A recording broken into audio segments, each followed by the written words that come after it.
हमारा देश 1947 में आजाद हो गया था, पर वो सिर्फ नाम की आजादी थी। कांग्रेस ने ये बहुत ही चतुराई से पहले ही प्लान कर दिया था कि इस देश को हमेशा के लिए गुलाम कैसे रखना है। तभी तो मुसलमानों के कारण इस देश के टुकड़े हुए। फिर भी गांधी जी ने मुसलमानों को इस देश में रहने का परमिशन दे दिया ताकि इंडिया में भी छोटे छोटे पाकिस्तान बना सके ये लोग। मैं आपसे एक सवाल पूछता हूँ, जब मुसलमान इस देश में रह सकते थे तो इस देश का बंटवारा क्यों किया? अगर बंटवारा हो ही गया तो मुसलमान यहाँ क्या उखाड़ रहे हैं?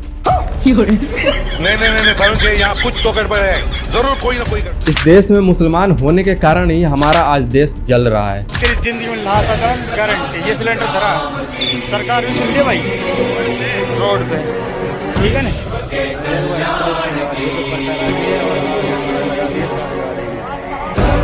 कम से कम भाई 100 गाड़ियों को जला दिया है इन्होंने, मुस्लिमों ने, और 3 भाइयों को जिंदा जला दिया है। 3 हमारे हिंदू भाइयों को जिंदा जला दिया है और एक भाई को अभी गोली लगी है।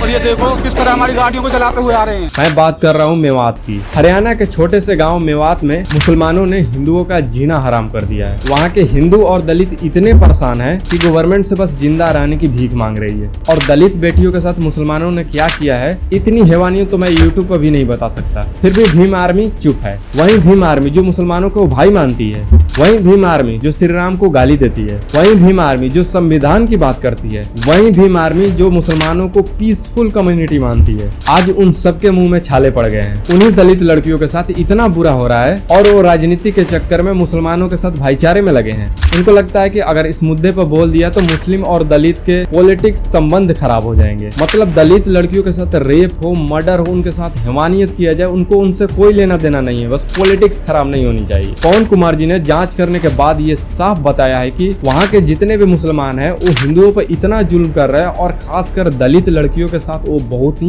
गंदा तरह से बर्ताव कर रहे हैं। और उनके साथ जो हैवानियत उन्होंने दिखाई है उनके बारे में तो मैं भी बात नहीं करना चाहता, इतनी गंदगी हैवानियत है। इस टॉपिक को आप इस तरह समझ लो कि पवन कुमार जी ने कहा है कि वहाँ के दलित महिलाओं पर इतना जुल्म हो रहा है कि वो लोग अपना प्रॉपर्टी छोड़कर वहाँ से जाने के लिए तैयार हैं कि कैसे भी उनकी इज्जत बच सके। और जय भीम के नारे लगाने वाले आ रहे हैं। सबसे शर्म की बात है कि इस मुद्दे पर भीम आर्मी के एक ट्वीट तक मुझे देखने को सही से नहीं मिले, ना ही इंस्टाग्राम पर कोई वीडियो मिले। और ये लोग संविधान की बात करते हैं। पहले ढंग से इंसान बन लो फिर संविधान की बात करना। 31 जुलाई 2023 ये वो दिन था जब दलित और हिंदुओं ने मिलकर भगवान के लिए यात्रा निकाली तो वहाँ के रहने वाले मुसलमानों ने दंगा चालू कर दिया जिसमें कई लोग मारे गए, करोड़ों की प्रॉपर्टी बर्बाद हुई। ये आपको सुनने में बहुत ही हल्की चीज लग रही होगी, लेकिन ये बहुत ही बड़ी बात है। हिंदुस्तान जैसे पवित्र देश में भगवान की यात्रा रोक दी जाती है, कई लोगों को मार दी जाती है, ये बहुत ही बड़ी शर्म की बात है। आज हरियाणा के लोग ये चिल्ला चिल्ला कर कह रहे हैं कि हमें योगी जैसा नेता चाहिए यहाँ पे। और सबसे बड़ी शर्म की बात यह है कि ऐसा भी नहीं है कि पॉलिटिशियन को इस बारे में पता नहीं थी, पुलिस ऑफिसर को इस बारे में पता नहीं थी। आप ये स्क्रीन पर साफ देख पा रहे हैं कि खुलेआम प्लानिंग की जा रही है, पब्लिकली सोशल मीडिया पर प्लानिंग की जा रही है, फिर भी पुलिस कुछ नहीं कर रही है। सोशल मीडिया पर साफ बताया जा रहा है कि कहाँ पर दंगा करना है, किसको मारना है, कौन सी गली को ब्लॉक करना है।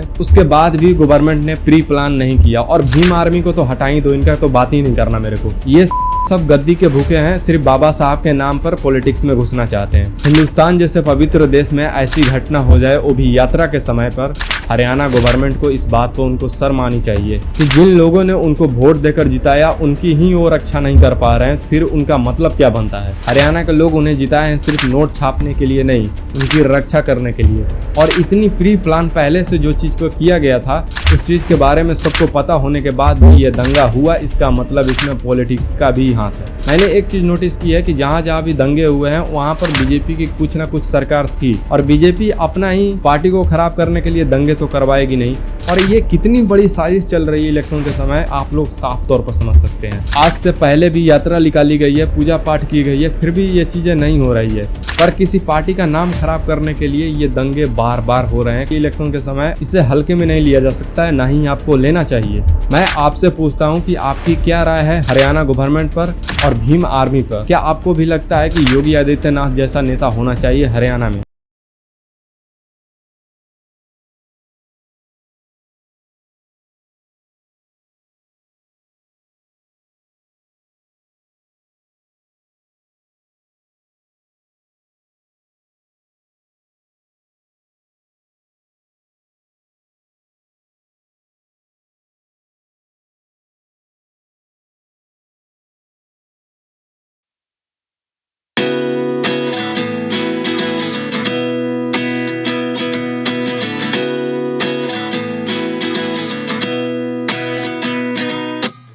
At 29 and I find myself wondering